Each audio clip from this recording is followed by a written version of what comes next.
In local elections seen as a referendum on President Trump's agenda, voters went to the polls today in Virginia and New Jersey, voting in new Democratic governors, which explains why President Trump had F-16 and Black Hawk helicopters circling those states since about 8 p.m. Eastern time.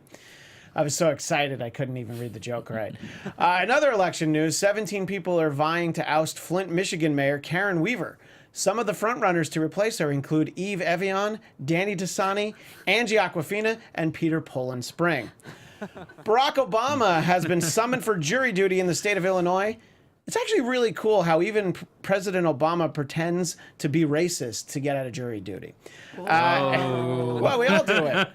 In a joint press conference with Japanese Prime Minister Shinzo Abe, President Trump said that we need to apply, quote unquote, maximum pressure on North Korea. Experts theorize this won't be effective when you consider the fact that North Korean President Kim Jong-un himself provides maximum pressure on any chair that he ever sits in, and yet it never breaks. Oh, jeez.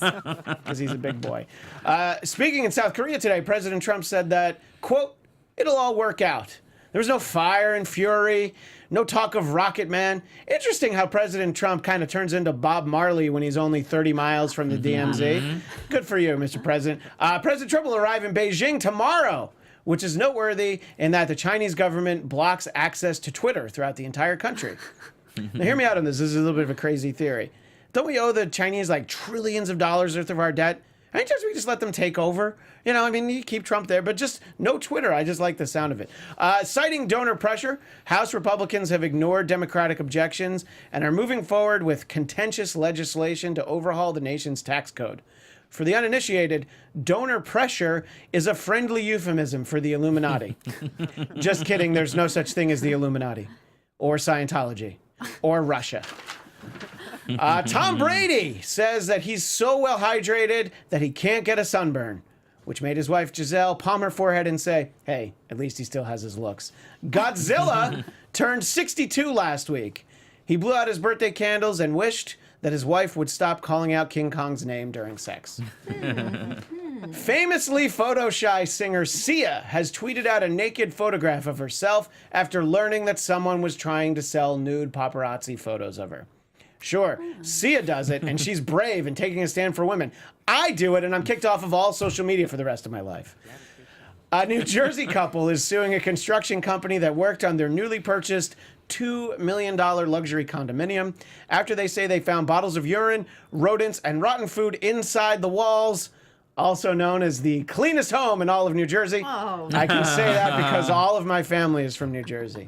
A Pennsylvania nurse put her expertise to work over the weekend when she went into labor and delivered her own baby in her car outside the hospital where she's employed. Unfortunately, because of new regulations on Obamacare, the baby owes her $30,000. Jimmy Fallon's mom passed away. Condolences to the family for having to listen to Jimmy giggle his way through the eulogy. NASA is seeking a nickname for a tiny icy world on the farthest, most remote edge of the solar system. So a tiny icy world isolated way out on the far edge of the solar system. I'm just spitballing here, but for a name, how about Hillary? Just a thought. Tokyo police have arrested a man after finding multiple dismembered bodies in coolers in his apartment. It's probably a pretty slow day in Japan if this story made news and it didn't involve a giant squid or an inflatable sex toy. Earlier today, California Representative Adam Schiff, or just Adam Schiff, told the Associated Press that more and more pictures of the puzzle were coming together after testimony from former Trump campaign foreign policy advisor Carter Page and a guilty plea from another foreign policy advisor, George Papadopoulos. When asked to comment, White House spokesperson Sarah Huckabee Sanders responded, yeah, but Hillary's emails. And Vince Foster. And finally, Syria has announced that it plans to join the Paris Climate Accord. So congratulations to the only remaining backward-thinking oppressive regime, the United States of America. The Trump Report starts now. You're tuning into the destination for TV superfan discussion, AFTERBUZZ TV.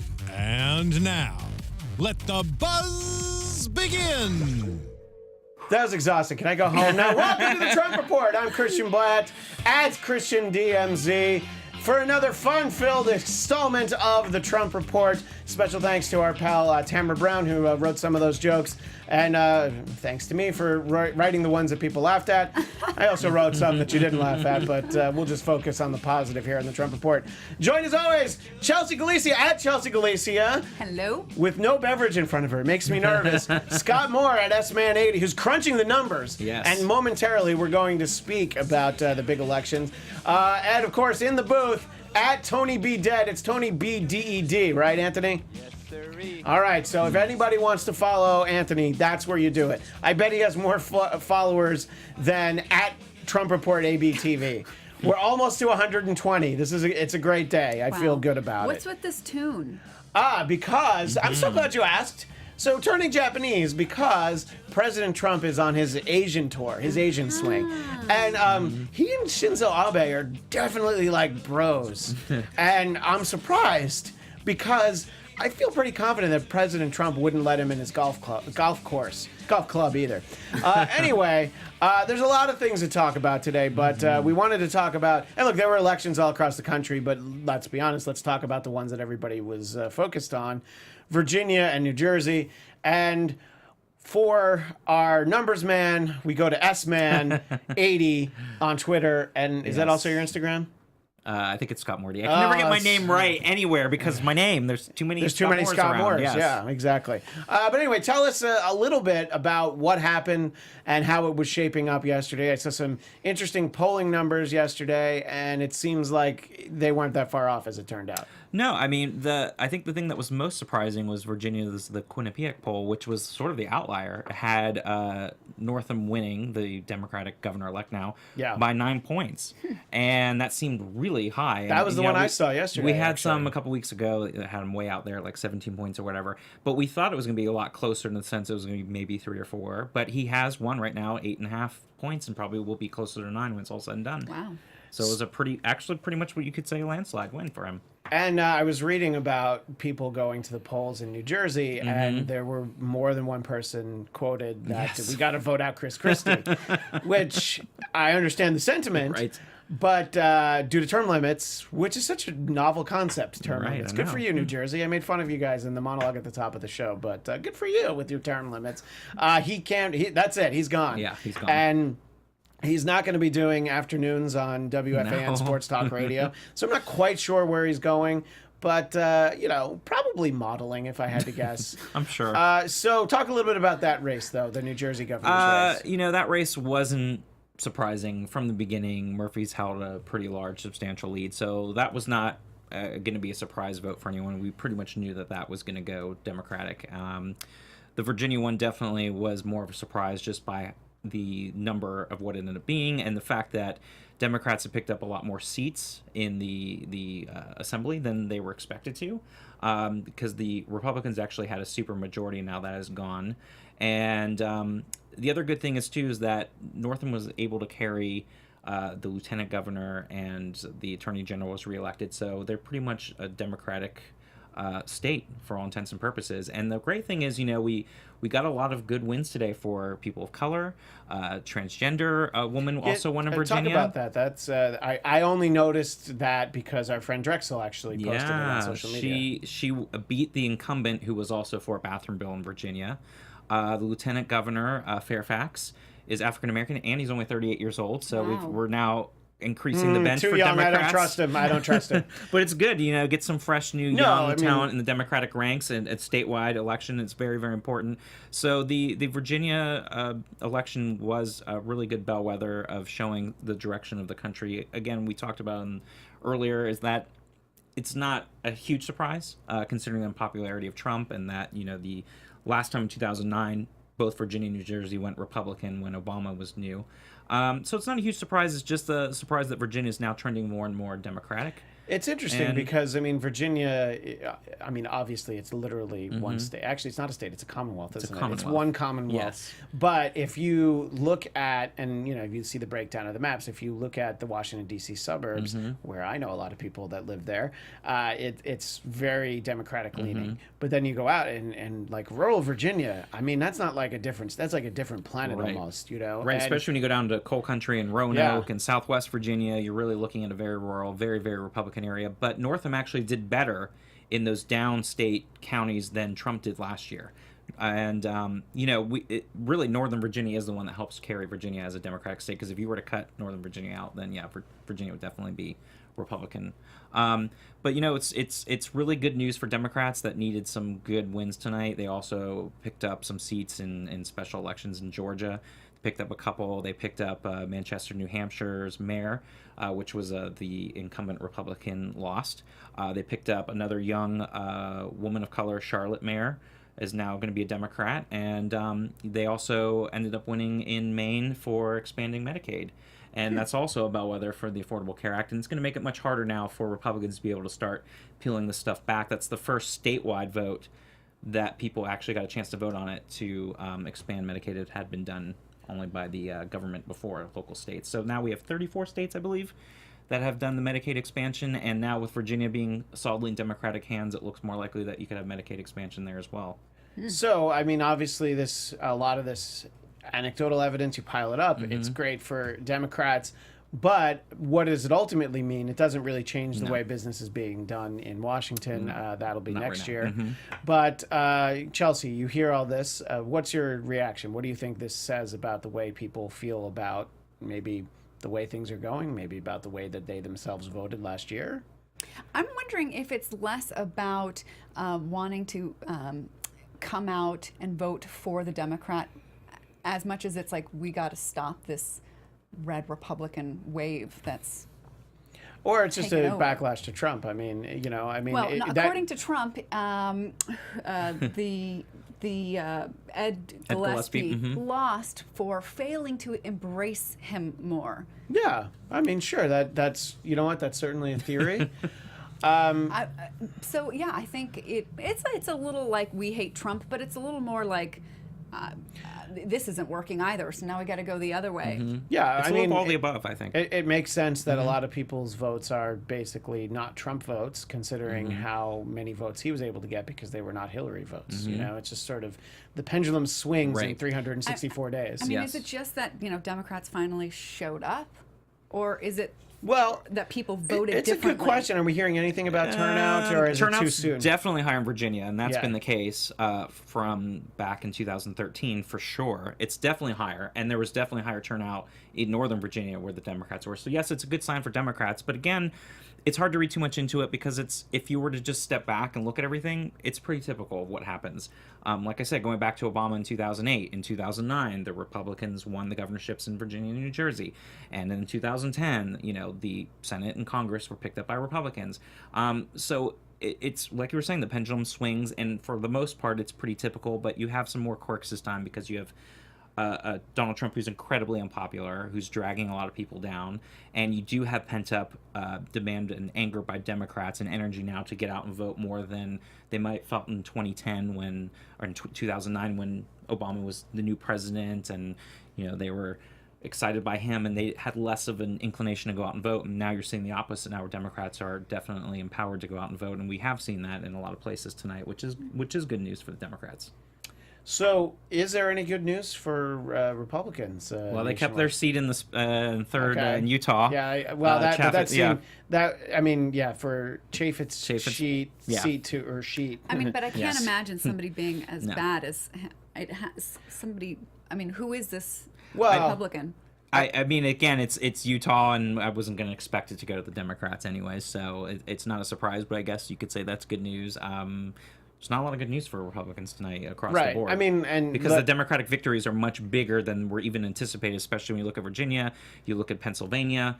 The Supreme Court there now may be 6-1 with Democrats there. So it's really hard to find good news in general for Republicans. Although I wonder if Mitch McConnell and Paul Ryan are being like, okay, this means we've really got to pass tax reform, and all the Republicans are going to get in line and do as we say, because look what's happening if we don't get anything done.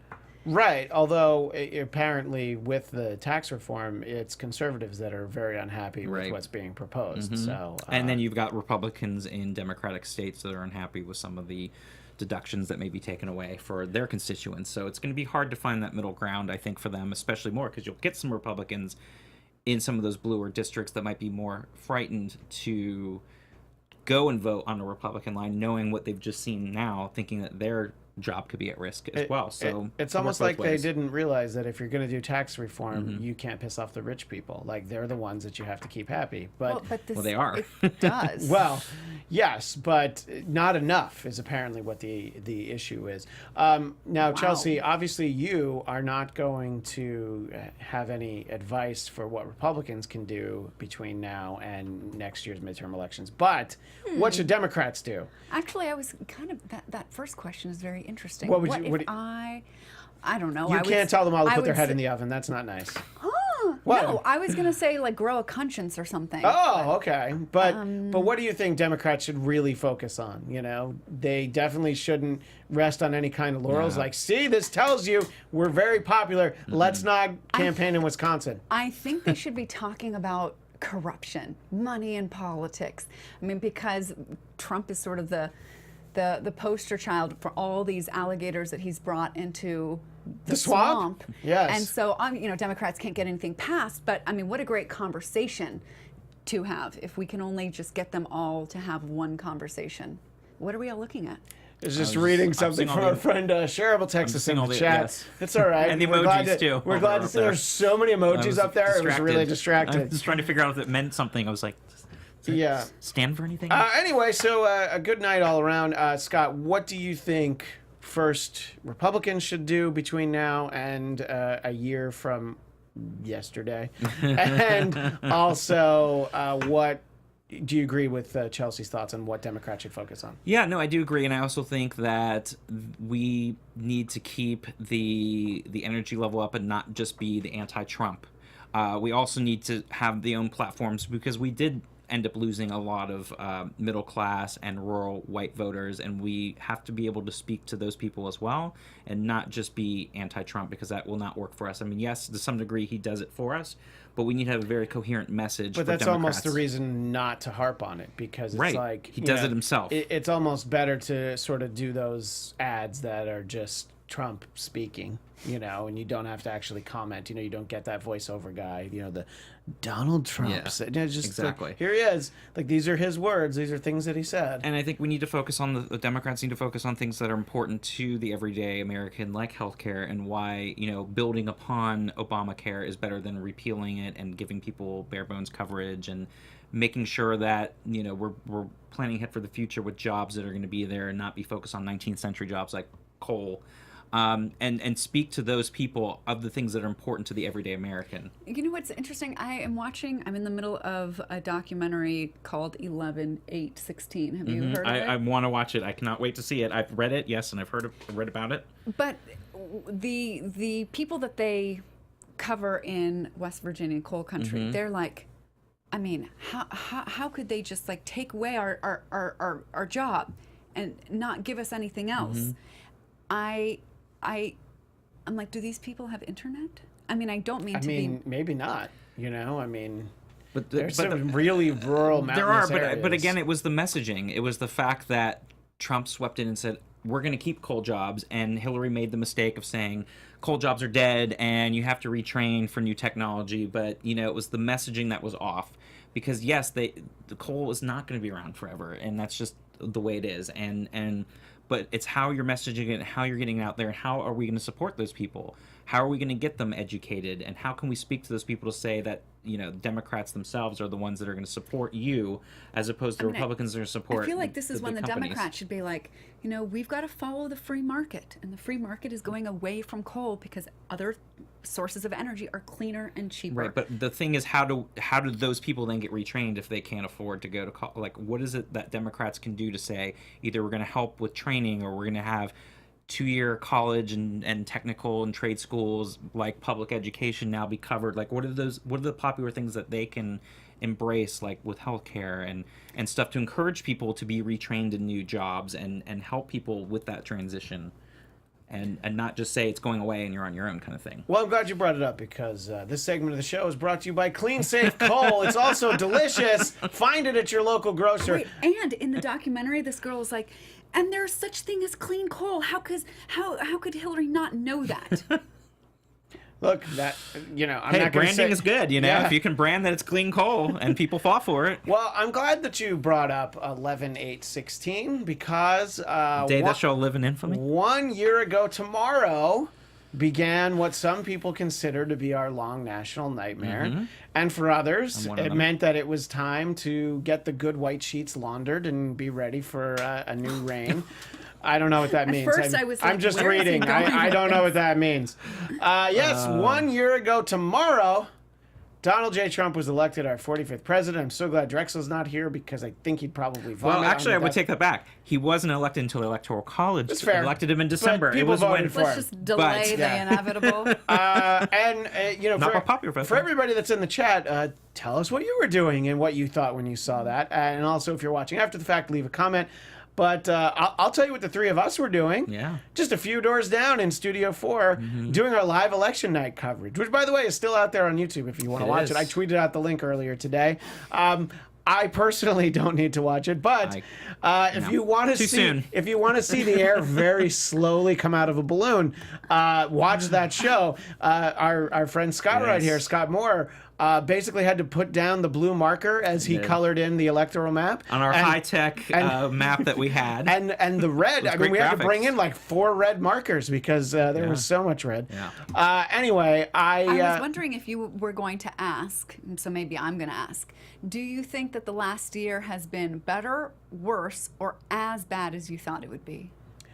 Oh, me personally? Well, I'll turn it around to you guys, but I think it's probably been about what I expected, where there's moments where you just shake your head and you're like, I can't believe it'll never get worse than this. And then the next day, you're like, it's worse.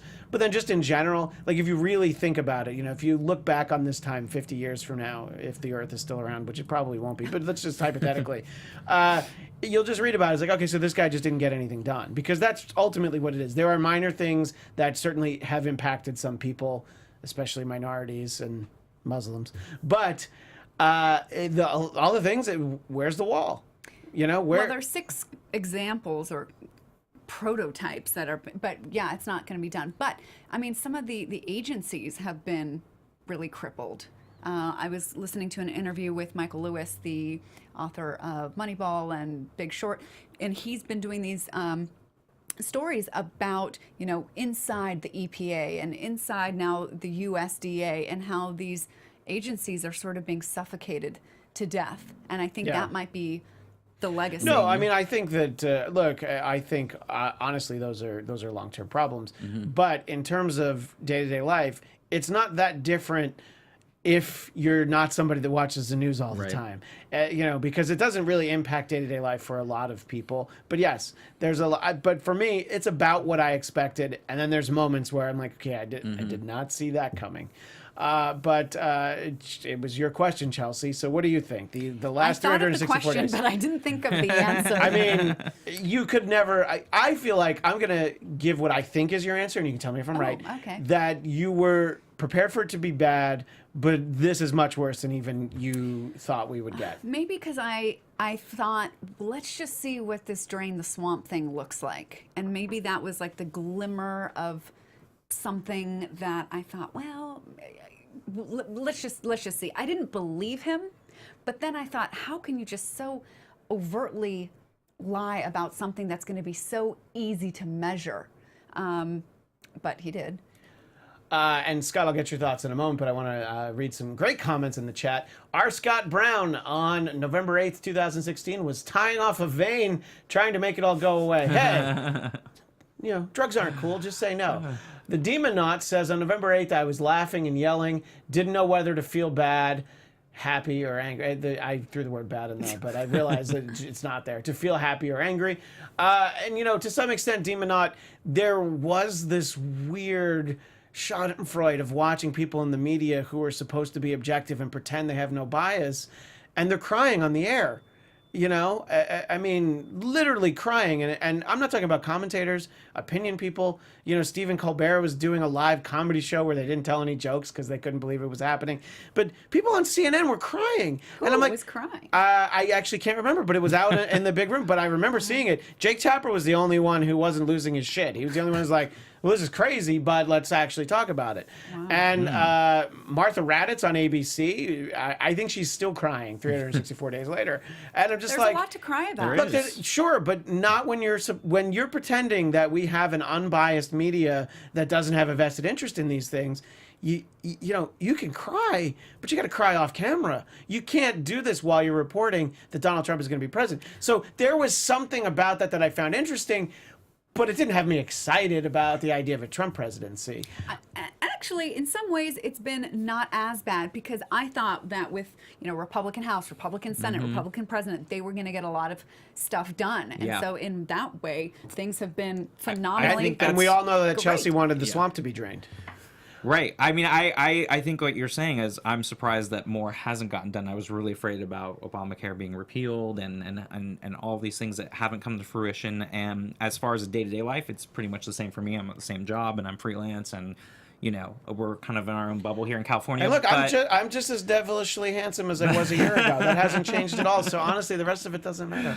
But I will just say, I was just going to say I've never felt more uncomfortable having him tweeting out stuff, and I thought maybe he was going to become more presidential. Oh, come on. Maybe but I was hoping maybe some things would change. I thought that I agree with that. Maybe he wasn't going to tweet all the stupid crap. No, I think by default you figure someone will become more presidential. Somebody was going to do something, but it was worse than I thought. I want to know, where are all those people now who were saying, give him a chance? Show your faces.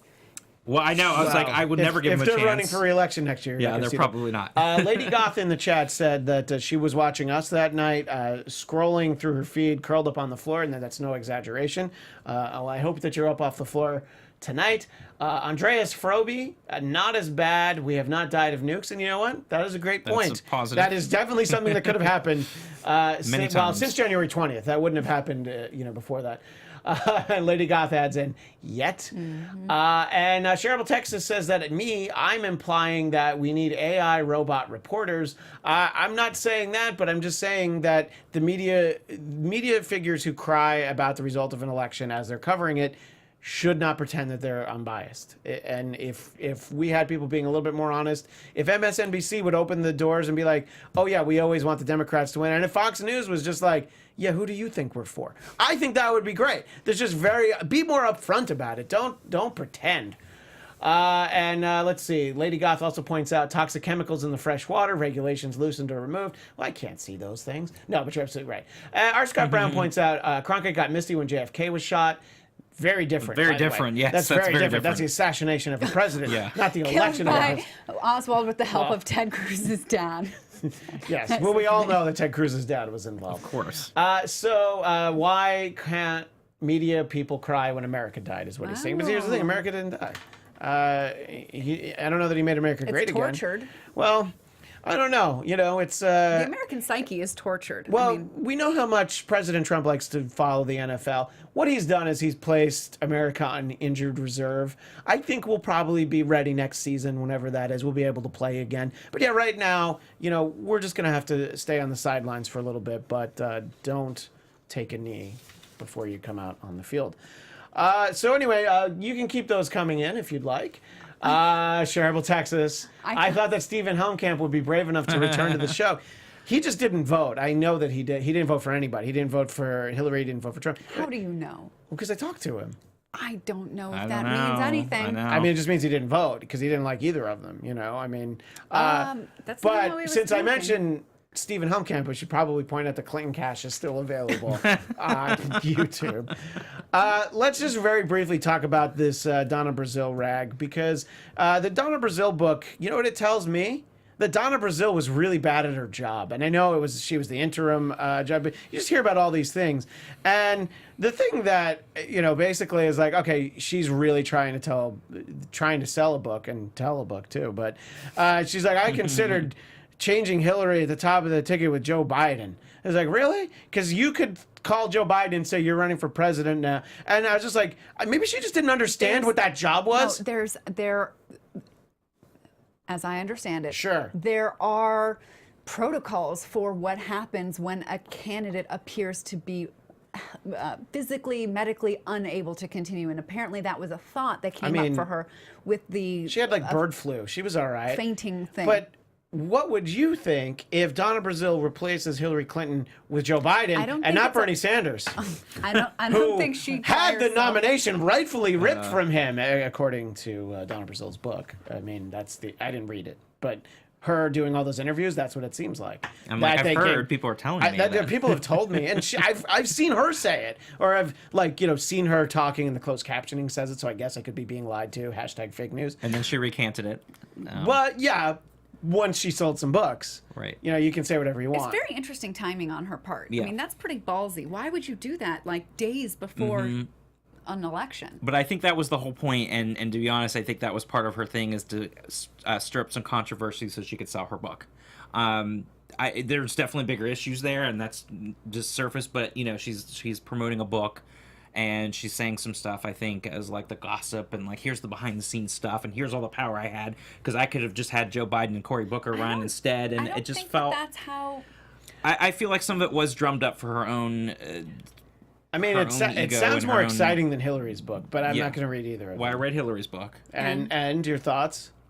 Well, that's what I'm saying. Brazile's book is definitely a little bit more exciting, but I think a lot of it was done on Basically, purpose. it was So not would that you read exciting. Hillary's book late at night so that you could fall asleep, or did you actually read I read it late at night because I tend to read at night before I go to sleep. Okay. That's when Bill reads it too, by the way.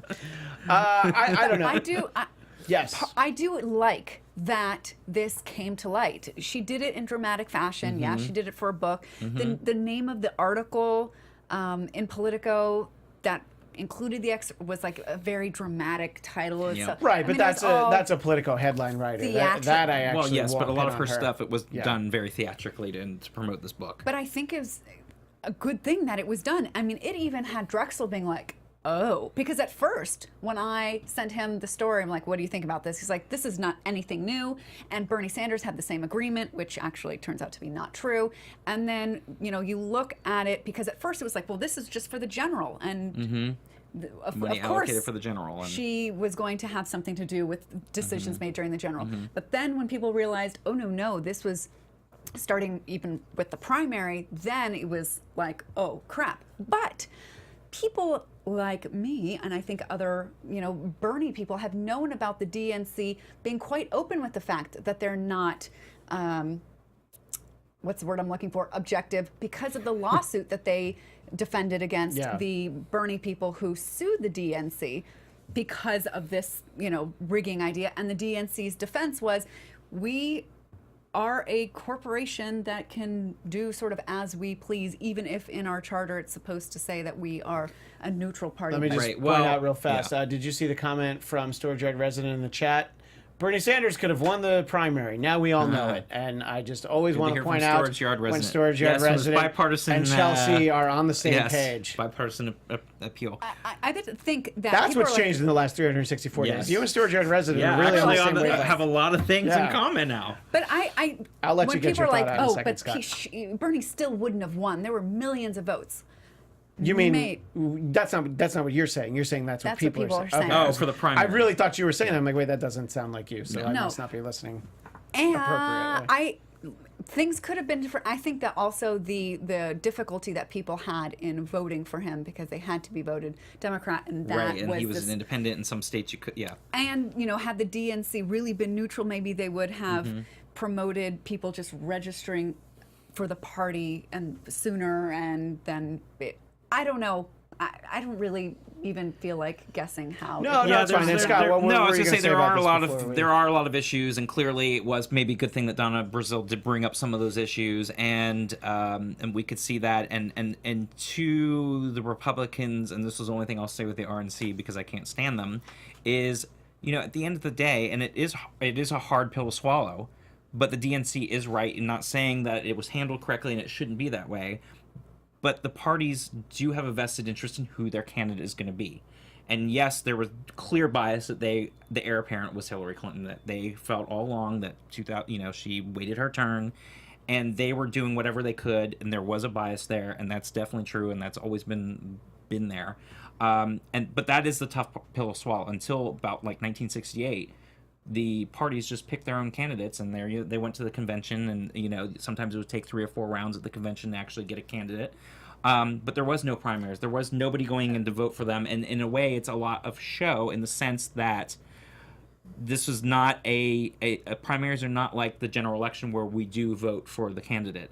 They are done in a way to where they do have certain favorites that they want to win. And to the RNC's, I will just say, there's so many people that said, do not let Donald Trump be the nominee, do whatever you can, but they ended up going in the primary way and letting Donald Trump win the nomination without trying to put in their preferred candidate, because there were so many other establishment candidates they could have tried to do, and they didn't, and they allowed Donald Trump to win outright by what their constituents wanted. And the DNC was a little bit more like, we're always pro-Hillary, and Bernie's not one of us, and he's coming in and disrupting that model. I mean, I understand what you're saying, that the DNC is going to favor that, official Democrat, but that's... Oh, no, so they had their candidate regardless. They had their own candidate regardless of if he was a Democrat or not. They had their favorite. And and they also felt like you're saying, they felt like they owed her from 2008, because that was supposed to be her turn, and then, the Obama thing caught on like wildfire, so then it's like, okay, well, we can't let that happen with Bernie, and,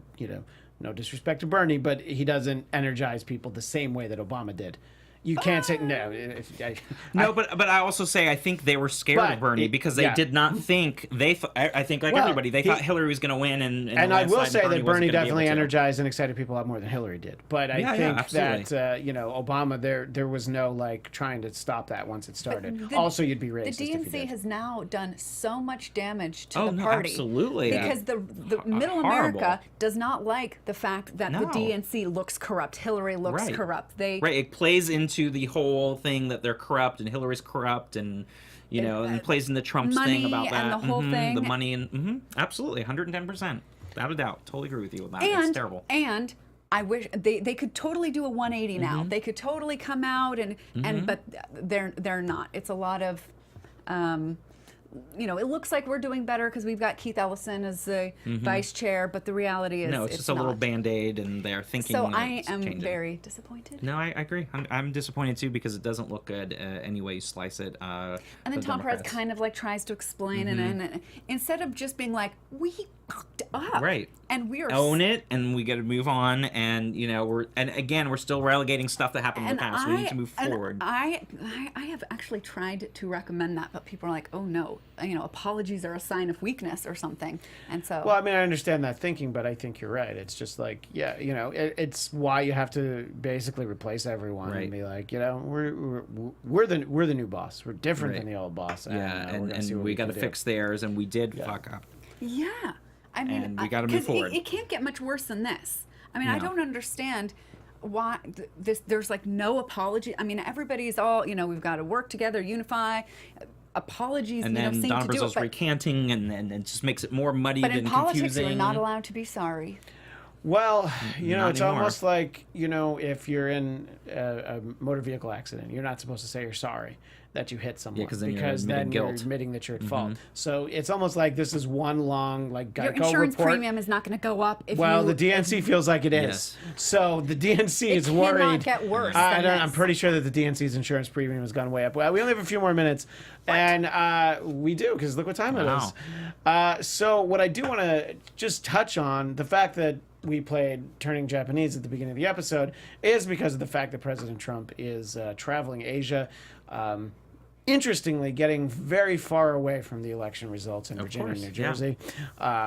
He's very far away, and he's conveniently enough tomorrow he's in a country where he can't tweet, and it's actually tomorrow there now. Do you think that he's gonna? He can't. I mean, he can't. That he knows that he can't tweet? They probably told him, but I think he figures I'm sure he's gonna. They're gonna find a way to be able to. Yeah, I wonder about that. Can you have like a sort of some kind of satellite internet router that you just walk next to him with, and he can tweet from his phone? Sure they will. We'll find out. Won't we? For that. And as I alluded to at the top of the show, he's sort of talking. There's no threats about war with North Korea, no Rocket Man, and he's like, let's come to the table and try and negotiate. Do you think, I made a joke out of it, but is it because he's so close, he's just like, let me wait till I get home? Well, actually, or do you think, I go ahead. saw on CNN that he had actually tried to go to, at first CNN called it like the DMZ, which is demilitarizing, Yeah. but I don't think enough people know No. what that is. So when I refreshed the page, it said Trump attempted to go to the no man's land in between South and North Korea, but had to turn around because of weather. Well, that's different because originally he wasn't going to go to begin wasn't with, gonna and go. that I was a actually slap in the hadn't heard face to that, people. yeah. So I hadn't heard that either, but it was a slap in the face that he was not going to go and visit Do you them, think thinking about the military people. If he had gone there, do you think that Kim stationed there. Jong-un would have gone to the other side and they could have like blown kisses to each other or whatever? Well, whatever? there are meeting rooms throughout the DMZ there. I've gone and you do actually go in and there's a table in the middle. You have been there? Yes, and Did there's you steal a poster off the wall? Well, I did go. Oh, my God. I did. No, I went to go like tap my hand across the table to say I technically was North Korea, but you could see the marks on the door when people were like pulled through. Yeah. But they have tables and they Pulled have like through? pull through the door like against their. That's Oh, what they would say. Jesus. But they would have military people outside, and then they had little flowers in the centerpiece, which was like the middle of the line there, and so they would hold peace talks in these separate rooms.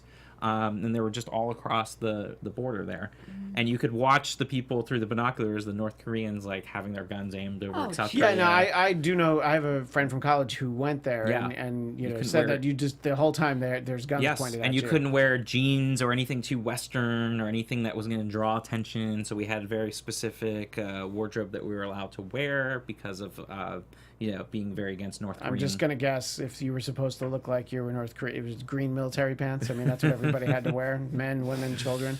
the fatigues. Well, again, we only have a couple minutes, but and then tomorrow he's going to China, and he was really palling around with Shinzo Abe, whose name I've always liked to say. Do you think, Chelsea, that he's at least trying to be presidential on this trip? I'm not saying whether or not he succeeds, because I feel like I know your answer, but it's really a toned down. I would say it's a kinder, gentler Trump, but I think that that's been trademarked, so I won't use that term. I'm trying to think, how many days into this 13-day trip is this? 2, right? Oh, Maybe yeah. By now 3. he's Yeah. exhausted, and so it just Well, is when going to he be like when he wakes up tomorrow and can't tired- tweet, that's probably going to be different. Well, I was going to say, I don't think he's done anything different. He's made comments about the Japanese automaker. I mean, he still keeps making stupid comments and things. He can't help himself. And he apparently didn't empty all the food into the koi pond, which was apparently Yes. a really big story. Well, it was a the faux pas. Right, but he actually didn't do it. So that's my understanding. It was a picture that. Well, I think it was the picture made it look like he Yeah, was he, doing like, it dumped the whole because it's thing. a faux pas. Like Yeah. you're supposed to do it in a as in Japanese culture, everything's very reserved and very Yeah. Well, I mean, go meticulous figure and- that President Trump doesn't know how to feed a living thing. He can't do anything right. Well, he just doesn't know how to do that. Do you think that I had a specific question for Chelsea? Your name is right here. In bold. What do you think will be the impact on this trip of the formal U.S. withdrawal from TPP, the Trans-Pacific Partnership? So that, what will that have on trade talks with all of these countries over the next 2 weeks? And keep in mind, you only have a minute. Oh, crap. Wow. That is a great question, and I have not thought of that. So you're gonna have to think about it for next He's week? going to say that we're going to come up with something just us and them. It's going to be so much better than the TPP. Or he might call it He'll the probably say TPP. TTP. Yeah. You're done with TPP. I think I made that joke a year ago. Yeah, you know me. But anyway, well, it's something to think about, and I guess it's something to watch because by next week's show, he'll still be there, or maybe he won't, but he's supposed to still be there. Anyway, thanks so much to everyone in the chat who joined us tonight, and of course, thank you as always to the panel. Chelsea Galicia at Chelsea Galicia, Scott Moore at SMan80. Well, let me make the big announcement first. I guess that Drexel announced this on the other show, but December 5th, we're going to be doing an end-of-the-year special joint show with The Political Beat at 9 p.m. Eastern, 6 Pacific. We're going to do a little end-of-the-year show, the big 2-hour block. We'll have everybody from this show, everybody from that show, which I guess it means I'll finally be on The Political Beat at the end of the year. Although technically, I guess the part I'm on is still going to be the Trump Report, so maybe I won't, but we'll find out. Have the split screen. Yeah, we'll see what happens. But anyway, we will be back next Tuesday. That'll be November 14th. Right after the Political Beat with Chelsea and Drexel, and 10 p.m. Eastern, 7 Pacific. Make sure you follow us at Trump Report ABTV. But that's next week, so we'll see you all next time. Thanks so much, everybody. Thank you for voting. From executive producers Maria Menounos, Kevin Undergaro, Phil Svitek, and the entire AfterBuzz TV staff, we would like to thank you for listening to the AfterBuzz TV network. To watch or listen to other after shows and post comments or questions, be sure to visit AfterBuzzTV.com. I'm Sir Richard Wentworth, and this has been a presentation of AfterBuzz TV. Buzz you later.